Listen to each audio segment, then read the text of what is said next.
This is day 9 in Psalm number 9.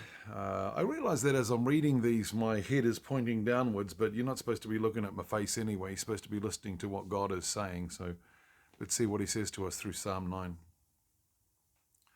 I will praise you, O Lord, with my whole heart. I will show forth all your marvelous works. I will be glad and rejoice in you. I will sing praise to your name, O thou most high.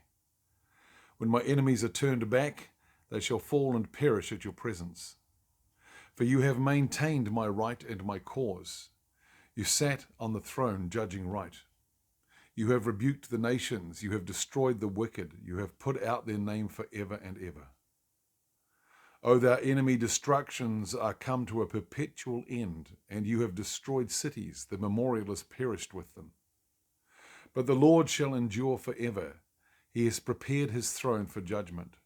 He shall judge the world in righteousness. He shall minister judgment upon the peoples in righteousness. The Lord also will be a refuge for the oppressed, a refuge in times of trouble. And they who know your name will put their trust in you, for you, Lord, have not forsaken those who seek you. Sing praises to the Lord who dwells in Zion. Declare among the peoples his doings. When he makes inquisition for blood, he remembers them. He forgets not the cry of the humble. Have mercy upon me, O Lord. Consider my trouble which I suffer from those who hate me. You who lifted me up from the gates of death, that I may show forth all your praises in the gates of the daughter of Zion. I will rejoice in your salvation.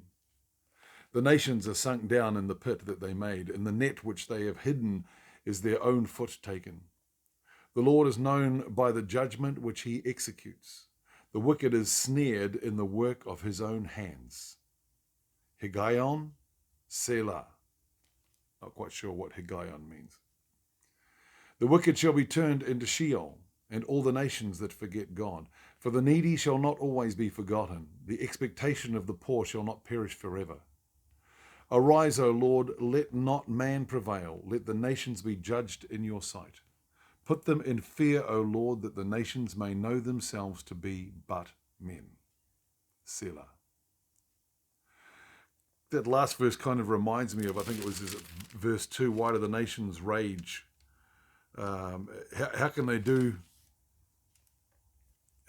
nations do anything against Almighty God, the creator of the universe? But I think what stands out to me, it's probably because I was preaching on this morning from Colossians chapter 2. But in verse 11, sing praises to the Lord who dwells in Zion, declare among the people his doings.